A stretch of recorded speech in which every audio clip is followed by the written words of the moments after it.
भारत में जब भी कोई बड़ा डेवलपमेंटल प्रोजेक्ट होता है, चाहे वो ग्रेट निकोबार प्रोजेक्ट हो, चाहे वो अरुणाचल में सुबनसिरी नदी को लेकर कोई डैम क्रिएशन का प्रोजेक्ट हो, यहाँ पर डेवलपमेंटल सबवर्जन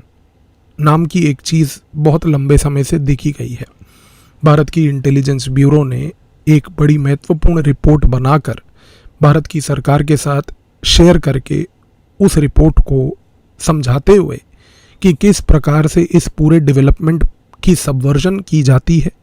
जिसका उद्देश्य होता है कि भारत को हमेशा कमज़ोर बनाकर रखा जाए, उसकी मोडस ऑपरेंडी इस रिपोर्ट में उजागर की गई है। आज इस मोडस ऑपरेंडी को आपको समझना होगा, जिससे कि आपको क्लैरिटी मिलेगी कि चाहे ग्रेट निकोबार प्रोजेक्ट हो, चाहे आज की डेट में कुडंकुलम में न्यूक्लियर रिएक्टर्स हों, चाहे आज की डेट में अरुणाचल में सुबनसिरी का प्रोजेक्ट हो, चाहे for that matter Mundra port का प्रोजेक्ट हो, मोपा एयरपोर्ट का प्रोजेक्ट हो, कोई भी प्रोजेक्ट हो, वहाँ पर एक कॉमन टूल किट कैसे चलता है। भारत की इंटेलिजेंस ब्यूरो की रिपोर्ट कहती है कि कुछ फॉरेन फंडेड एनजीओज एक कोऑर्डिनेटेड कैंपेन रन करते हैं।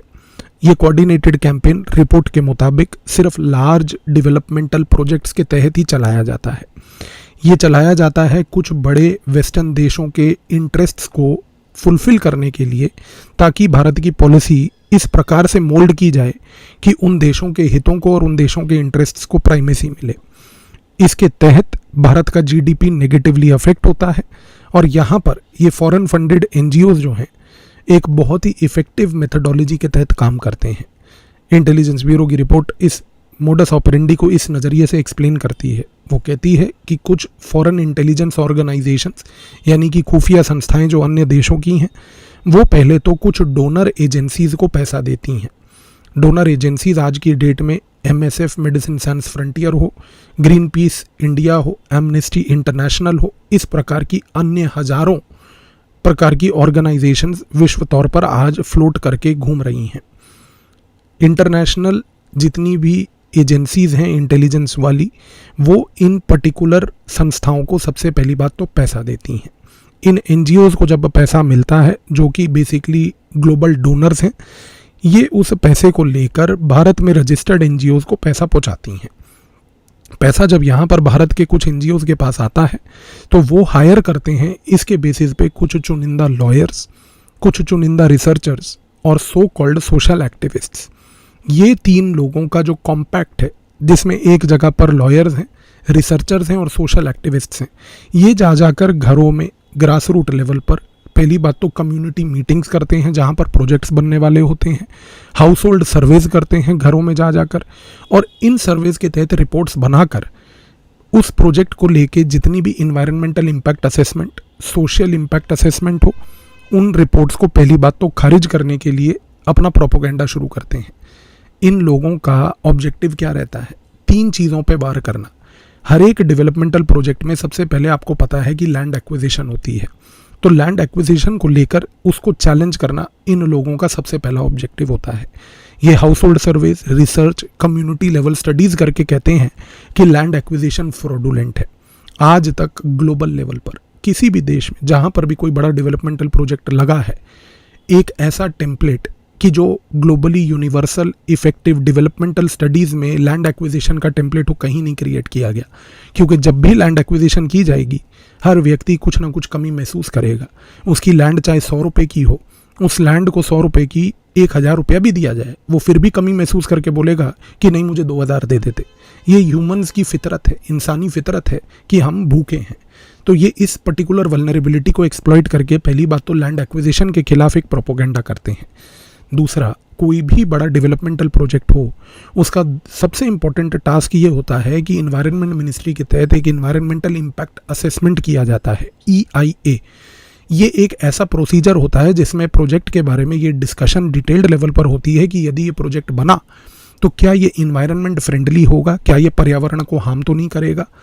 यहाँ पर जब इन्वायरमेंट मिनिस्ट्री के तहत EIA का क्लियरेंस मिलता है, वो प्रोजेक्ट उसी के बाद आगे बढ़ता है। जाहिर सी बात है कि बहुत सारे टेक्निकल पैरामीटर्स को देखते हुए इन्वायरमेंट मिनिस्ट्री इन प्रोजेक्ट्स को क्लियरेंस देती है। अब सबसे बड़ी बात यह है कि इन लोगों का यहाँ पर ये जो रिसर्चर्स हैं, लॉयर्स हैं, प्लस साथ में सोशल एक्टिविस्ट कॉम्पैक्ट है,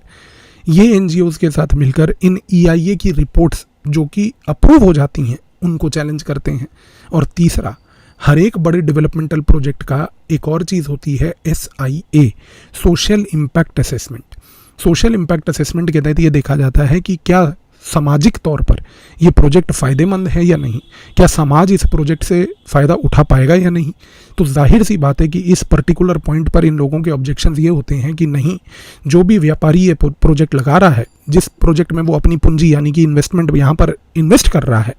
उसी को सबसे ज़्यादा फ़ायदा होगा, समाज को नहीं होगा। सरकार अगर आज की डेट में एक सड़क भी बनाती है तो उस सड़क से एक VIP को, उस सड़क से एक बड़े व्यापारी को और एक किसान को सेम लेवल का बेनिफिट मिलता है। लेकिन इन लोगों का ऑब्जेक्टिव होता है कि ये सिर्फ उजागर करें कि एक स्पेसिफिक व्यक्ति को ही सारा बेनिफिट मिलेगा, बाकी किसी को नहीं मिलेगा। तो यहाँ पर ये 3 लेयर्स पे पहली बात तो इन चीज़ों को चैलेंज करते हैं। और जब ये रिपोर्ट्स बनाकर EIA को चैलेंज करना, SIA को चैलेंज करना, लैंड एक्विजिशन को चैलेंज करने के लिए रिपोर्ट्स बनाते हैं, तो उन रिपोर्ट्स को आज की डेट में फिर ये प्रेस कॉन्फ्रेंसेस करके लोगों तक उजागर करते हैं। उसके बाद न्यूज़पेपर में एडिटोरियल्स लिख के उन एडिटोरियल्स के तहत लोगों को ये मैसेज पहुंचाते हैं। और सबसे बड़ी बात, कुछ इलाकों में तो ये एक स्टेप आगे जाकर कुछ डॉक्यूमेंट्री फिल्म्स बनाकर सोशल मीडिया पे एक वॉर भी करते हैं, जहां पर ये कुछ बड़े उद्योगपतियों को, कॉरपोरेट्स को डेलिबरेटली प्रेशराइज करते हैं कि आप जो कर रहे हैं उसमें सिर्फ आपका फ़ायदा है। इंटेलिजेंस ब्यूरो की रिपोर्ट ने जब इस पूरी मोडस ऑपरेंडी को एक्सप्लेन किया, उस रिपोर्ट के तहत इंटेलिजेंस ब्यूरो ने यह बात बोली कि ये होता है एक coordinated pressure tactic, coordinated pressure campaign जो आज देश में चलाया जा रहा है। इसके तहत इंटेलिजेंस ब्यूरो की रिपोर्ट ये कहती है कि ये लोग सिर्फ यहीं नहीं रुकते, इन रिपोर्ट्स को जब ये डोमेस्टिक लेवल पर यहाँ पर मैनेज करके मैन्युफैक्चर करते हैं, उसके बाद ये रिपोर्ट्स को अंतर्राष्ट्रीय मीडिया को भी देते हैं। और अंतर्राष्ट्रीय मीडिया में इनके कार्टल बने हुए हैं। इनके कार्टल्स में BBC से लेकर आज न्यूयॉर्क टाइम्स हो, लंदन टाइम्स हो, लॉस एंजल्स टाइम्स हो, अन्य प्रकार के जितने भी प्रकाशन अंतर्राष्ट्रीय स्तर पर हैं, इन सबको ये स्पेस देते हैं कि आप आकर अपने इन ग्रीवेंसेस को उजागर कीजिए। ये यहाँ पर इन पूरे के पूरे रिपोर्ट्स को उजागर करते हुए एक ग्लोबल लेवल पर प्रोपोगेंडा करते हैं। और जब ये ग्लोबल लेवल पर प्रोपोगेंडा चल रहा होता है तो वही NGOs उसी पैसे के थ्रू, जो कि इंटरनेशनल डोनर्स की तरफ से आता है,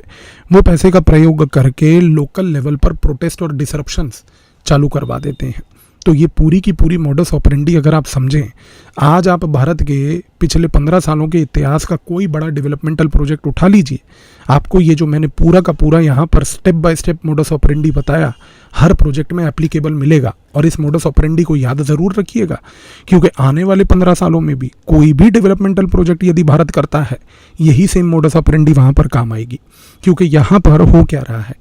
कुछ NGOs डेलिबरेटली बड़े प्रोजेक्ट्स को टारगेट करते हैं, डोमेस्टिक लेवल पर रिपोर्ट्स को मैन्युफैक्चर करके उनको इंटरनेशनलाइज करते हैं, उन रिपोर्ट्स को इंटरनेशनलाइज करके लोकल लेवल पर प्रोजेक्ट्स को यहाँ पर प्रोटेस्ट के थ्रू हार्म करते हैं।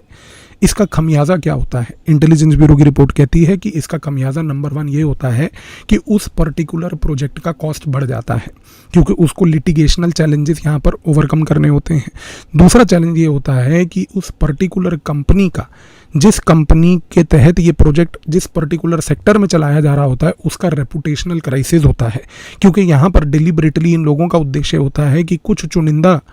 प्रोजेक्ट्स के तहत कुछ चुनिंदा कॉरपोरेट्स के रेपुटेशनल क्राइसिस को और रेपुटेशनल रिस्क को डेलिबरेटली उजागर किया जाए। और तीसरा,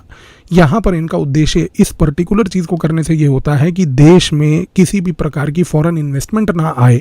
ताकि अगर फॉरेन इन्वेस्टमेंट और फॉरेन कोलैबोरेशन नहीं होगी तो ये लोग सक्षम होंगे इस मैसेज को पोर्ट्रे करने में कि भारत एक जियोपॉलिटिकली अनसर्टन कंट्री है, इसलिए यहाँ पर आपको इन्वेस्टमेंट करने की आवश्यकता नहीं। आज अगर आप कुछ प्रोजेक्ट्स को देखें, कुडंकुलम का प्रोजेक्ट जहां पर रशिया न्यूक्लियर रिएक्टर्स भारत में लगाने जा रहा था, इस पूरे स्टेप बाय स्टेप मेथडोलॉजी के तहत अमेरिका ने अपना कैंपेन डोमेस्टिक लेवल पर भारत में रन किया भारतीय एजेंट्स के थ्रू, और रशिया के इस पर्टिकुलर न्यूक्लियर प्रोजेक्ट को डिरेल करने के लिए कि वो प्रोजेक्ट न्यूक्लियर रिएक्टर्स का सप्लाई का अमेरिका को क्यों नहीं मिला, भारत एक प्लेग्राउंड बन गया अमेरिका रशिया की राइवलरी का। और यहाँ पर हुआ क्या, डेवलपमेंटल लेवल पर सबवर्जन। कुडंकुलम प्रोजेक्ट बहुत डिले हुआ,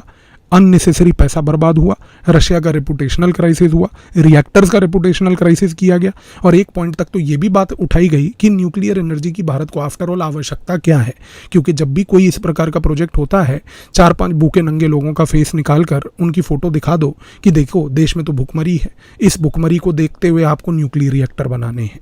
आज आप चाहे कुडंकुलम लो, आज आप चाहे अरुणाचल में सुबनसिरी का प्रोजेक्ट लो जहां पर डैम क्रिएशन की बात है, आप चाहे ग्रेट अंडमान निकोबार प्रोजेक्ट लो जिस प्रोजेक्ट के तहत भारत अपने आप को इंडो पैसिफिक में एक स्थित पोजीशन के तहत वहां पर अपना एक डोमेस्टिक लेवल पर प्लेयर बनने जा रहा है, उसको डिरेल करना, ये यहाँ पर कार्य किया जा रहा है। आप चाहे नियमगिरी का प्रोजेक्ट लो, विजिंजम का प्रोजेक्ट लो, आप चाहे गोवा में for that matter Mopa airport का प्रोजेक्ट लो, आप चाहे जैतापुर महाराष्ट्र का प्रोजेक्ट लो, मुंबई में आरे में मेट्रो शेड का प्रोजेक्ट लो, आप केन बेटवा का रिवर लिंकिंग का प्रोजेक्ट लो, नियमगिरी हिल्स का प्रोजेक्ट लो, हर एक प्रोजेक्ट में